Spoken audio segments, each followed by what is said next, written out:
Hello, I'm Jorie Bernhardt, and welcome to this episode of Postcards and Plates. Today, I am excited to welcome Haley Lerner, owner and baker of Challot by Haley. Welcome. Thank you. I'm excited to be here. Awesome. So tell us all about Challot by Haley. What do you make? What do you do? Give us a rundown. I make Challot. That's all I make. And I specialize in that. So I started my home bakery back in March, right when things started falling apart. I actually was laid off from my full-time job. I was a corporate event planner in the event sector.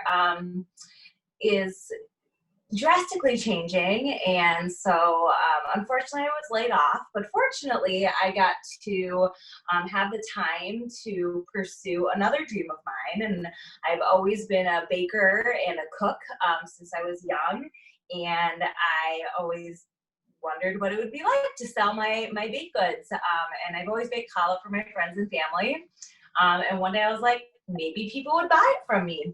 So I looked into kind of what I needed to do in order to make that happen. And I applied for a cottage food license, and started off just kind of telling my friends and family, hey, if you're interested in buying challah, I'm going to start selling it. And pretty informal at the beginning. And the word spread fairly quickly, and within like a few weeks I was kind of launched with a logo and a website and an order form, and I decided to have thank you. And I kind of chose what my packages were going to be. And aside from doing the full-blown challahs and challah rolls, I also do a DIY kit that has my recipe all pre-measured with all of the ingredients packed inside, with a recipe card, and as well as a link to a YouTube tutorial that goes from start to finish of my whole bake process, including a baking and a braiding tutorial. I show everybody a 3-strand and a 6-strand braid. So I do that, and I also have dough to go, where folks can get the dough after the first rise, and they can braid it themselves and bake it themselves at home. And again, they can watch my braiding tutorial, and it's a really fun activity to do with kids. You can put different toppings on it. All of my packages have different flavors that you can add on. But yeah, so I specialize in challah, and it's all I do. And I love that you have so many different options. Like you have like the meal kit, like the Hello Fresh kind of model that you get the kit and the instructions and everything's measured. So that really is helpful for somebody who just wants to make challah and do it very quickly, to someone who really wants to make challah and just has time to braid and do the rise and bake. And, or if you don't have time to make challah, you can still get a delicious challah ready to eat. I love that. So I love, cottage food licensing. That's a really great way to show your seriousness and your dedication to the product, to your customers. And tell us about this kitchen you're in. It is gorgeous.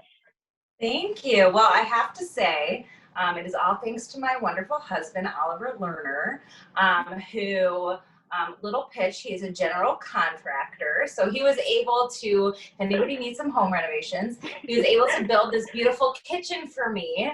And when we moved into our house that we're in now, there actually was a second kitchen in the basement, where we are right now, but we had ripped it out. And thinking we probably weren't going to put it back in. And then when the baking started, we were like, well, there's already a gas line down here. There's already water down here. Let's put a kitchen back in. So my husband built this beautiful kitchen. I'll take you on a little tour. So let me see if I can see it. We just have my baking bench and a fridge, my baking rack that I cool all the challahs, and I have a double gas oven, so no stove down here. And then let me see if I can take this off. And then here's my workspace. Awesome. And it looks out onto my basement. And here's my inspiration, my little challah loaf that came early. And actually Rabbi Fine helped me kosher the kitchen and bought everything new and how to kosher the ovens. And so the challah is the only thing that's baked in this kitchen. So though it's not technically maybe certified because I'm not a commercial kitchen, it has the stamp of approval from Rabbi Fine, and he said I could say that. So okay, well then, stamp of approval by Rabbi Fine. He's a conservative rabbi here. So I think you went into your origin story and how it developed. So why don't we talk a little bit more about how your Jewish experiences led to the development of your challah baking business? Yeah, I mean, my Jewish upbringing and my Jewish identity is like so woven into who I am and a part of my life. I grew up very involved in the Jewish community. I'm a summer camp kid. I'm a day school kid. I'm a BBYO kid. So really, like, my identity really is so intertwined into my Jewish identity as well. And I think my love for food and my love for cooking really stem from that. My mom and my grandma loved to cook. And so I always grew up with homemade meals, and my dad used to make challah when we were little. Now he used to make it from the bread maker, so that was a little different. But it's still challah. Yes, I was used to homemade challah growing up, and I don't know, it's always been a huge part of me. And every time I cook, it's funny, I would say 95% of my cookbooks are all Jewish cookbooks upstairs, and it's just where I get my inspiration for a lot of my cooking outside of just baking. And so really it was kind of a no-brainer if I was thinking about opening a bakery that I was going to make challah, just because it's so much of who I am and what I love. And so much of Judaism, I feel like, revolves around food, at least in my world. And so, it's just, I feel like my love of food and baking really goes hand in hand with everything I experienced growing up. And I love Shabbat, obviously. And so to be able to kind of bring a little bit of myself to other people's Shabbat table, and beyond the Shabbat table, challah, I don't think it's just for a Shabbat table. You can have it whenever you want, Jewish or not. So I feel like it's just kind of a natural way for me into my Judaism was through food. Yeah, no, and I think that's what's beautiful about so many different religions and cultures is just the connection to food, because food is amazing and it has all of these memories tied to it. And it's so amazing that you're doing something that's so meaningful and special to you and to share that with the world. Yeah, thanks. Yeah.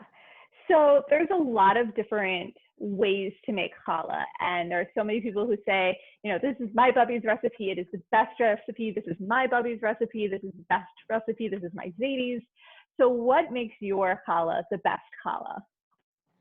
I have to say my recipe, I'm not going to give away my recipe, but I will say it's very basic. Like, there is not any surprises or really any secret ingredients for that matter. Throughout the years, I've tested out a lot of different challah recipes, and I think I finally just took elements of all the different ones I've used and kind of just tweaked things here and there to develop my own. But I don't know, I think it's in the bake, and I really do think it's in the kneading. I think challah is all about the kneading. I think a good challah and a bad challah are all about the kneading. If somebody doesn't knead it well enough or long enough, then it's not going to have the right texture. So I don't know what's special about my challah. It's good, the consistency is good, it's classic, there's no surprises. It has a crusty outside and a soft middle. It has sweet and savory all at the same time. I just think it's a really well-balanced challah, and it's what you want from challah is what I've heard and what I think also about my own challah. Yeah, and looking at it here, it is absolutely gorgeous, and I am going to make everybody jealous at home, and I'm actually going to cut into this because I have been smelling and staring at this challah for a little bit, and it just looks and smells amazing. And I like that it, when you cut it, it doesn't compress. because I too have been trying different recipes and some get a little too squishy. And that is a really beautiful interior. Beautiful. And I do say I make mine a little bit crustier on the outside. I like to have that harder crust and the softer middle. So I know some people like a soft all around. Some people like them gooey. Everybody has a different taste. But I really like to have that crust on my challah to really like have that difference between the soft middle and the crusty outside. I completely agree with people who say it's what you want in a challah, because it, like you've been saying, it's got that nice crust on the outside and it's soft. It's a challah hug in a bite. Oh, thank you. Like just what you need. So perfect for French toast and for soup dipping. Can go either way. Yeah, no, this would stand up very, very well. Or like Thanksgiving stuffing. There's so many things you can do with challah. It's so much more than just a loaf of bread. That is true. And I make them also in rolls. Here, I have just mini versions too that I make in rolls as well. So if you don't want a whole loaf, I also make all of my flavors in the roll version as well. Yeah, and since everything happened in March, I've started doing more challah rolls than loaves, because I'll just do the standard recipe, but I'll pop all the rolls in the freezer, and that way I'll have them on hand and just can pull one out. So that's a really great option too. Yeah. So you ready for some fun, silly, goofy questions? I'm ready. Need to stretch. Okay. Warm it up. Okay. Sesame seeds or poppy seeds? Sesame seed. I don't offer poppy seed, actually. I didn't really grow up on poppy seed. Some people, I've been at both tables. Growing up at one of the Shabbos tables I would frequent, it was very poppy seed, and I've always loved sesame seeds. I feel like poppy seeds just go everywhere. Yeah, sesame is one of my flavors. I do have poppy seed in one of my flavors, which is an everything bagel seasoning. So that is one of the options. So there is poppy seed in there, but there is no standalone poppy seed. Which is fun. Do you prefer braiding 3 strands or 6? I am a 6-strander all the way. It's my signature. I don't think I've ever sold one that's only 3 strands. So I do 6-strand for all of my challahs. Okay. Favorite way to use leftover challah? I mean, the classic, I think, challah French toast. But I've also made a bread pudding from my challah, which is amazing. And I guess this isn't leftover, but repurposing. My husband loves to use my rolls as hamburger buns. So just kind of repurposing the challah in different ways. And this is not leftover again, my other favorite way is to actually wrap hot dogs in the challah, or other way around, wrap the challah in the hot dog and pop that in the oven. So kind of like a bagel dog. That sounds really, really yum. What has been your biggest challah disaster? My biggest challah disaster. Well, I wouldn't call this a disaster. It was a surprise. So it was the end of June, and I was 35 weeks pregnant and still baking challahs and had an end in sight, but I had all my orders ready to go for the week. And lo and behold, my water broke on a Thursday, and I had about 35 orders that were going out the next day.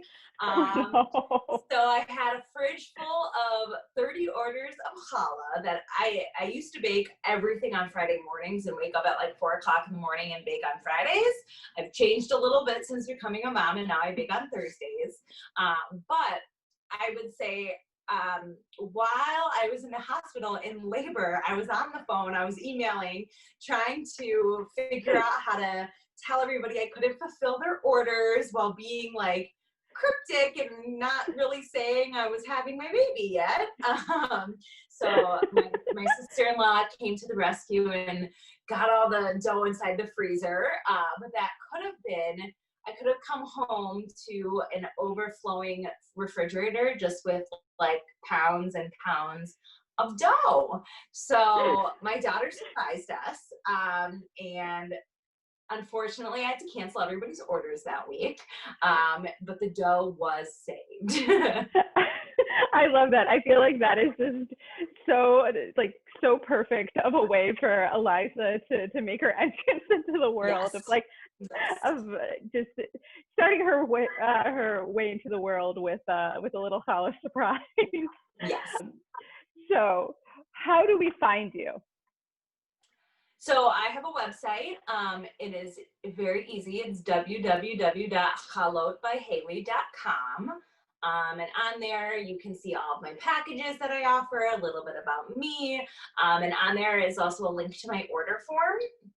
And it's a pretty straightforward order form online. You can choose what package you want, what flavor you want, how many, and then it gives you different payment options. I accept cash, check, or Venmo, and you get to choose your delivery date, or not delivery, pickup date, and I'm doing contactless curbside pickup. So everything's labeled. You just go to the front and it's already there and you pick it up and contact free. And so you get to choose your date that you want to pick up. Everything will always be available on Thursday evenings starting at 6 p.m. And then whatever not picked up on Thursdays, I'll also have out starting at 9 a.m. on Friday, excuse me. And so super easy. I'm also on Instagram and Facebook. I have my email is chalotbyhaley@gmail.com. You can find me on YouTube. So I'm really all over social media, and I'm right on the internet. So it's easy to find me. Just type Chalot by Haley, CHALLOTBYHALEY. And there's a lot of different ways you can find me. So everyone at home, go find Haley, whether it's on through the Googles, through Instagram, through Facebook. Go find her. Go try some challah. It is really, really delicious. Just challah that is a hug and the comfort that you need on your Shabbos table. So thank you so much for being with us on this episode. And thank you. Yeah. All right. Bye.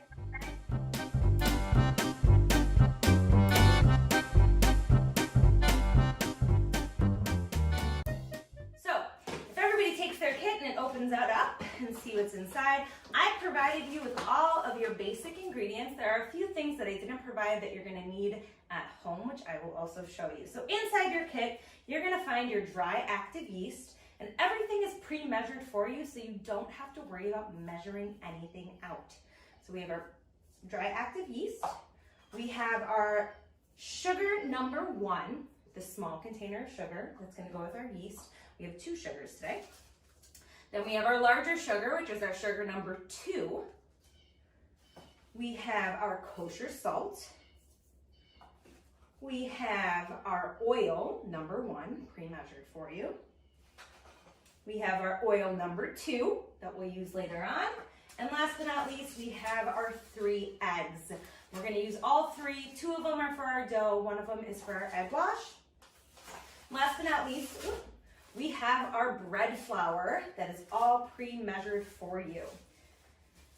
And I've also included some parchment paper that we can use later on. If you'd rather use a silicone baking mat instead of parchment paper, that is totally fine too. So that is what is inside of our kit. And here are the things that you are going to need in your kitchen that I can't provide you. So first thing you're going to need is a mixing bowl and a mixing spoon. I like to use a clear bowl and a wood spoon, but you can use whatever you have in the house. You are going to need a liquid measuring cup. Notice this is for liquids, not dry goods. You are going to need, in here, a scoop of any kind. I have a one cup scoop. We're not going to be measuring with it. We're just going to be scooping the flour. You will also need a small bowl. This one's pretty large. You don't need one this big. It's for our egg wash, so we won't need it until later on. You will also need eventually a baking sheet. This is a pretty large baking sheet. By no means does yours have to be this big, but I really like this one. It's tough, but any of them will do. If you have it, a cooling rack. If you don't have one, that's okay. We can make do without. For the rising, you're gonna either need a dish towel that we're going to dampen, or you can use some plastic wrap, either one, whichever you prefer. If you have it, you're gonna want a pastry brush, either with bristles or a silicone one like I have. A sharp knife for cutting our dough later on. And as I mentioned before, if you'd rather use a silicone baking sheet instead of that parchment for baking, that is fine too. The only thing is you cannot put your dough directly on your pan. You either need parchment or silicone. So those are all of our tools, and I'm gonna walk us step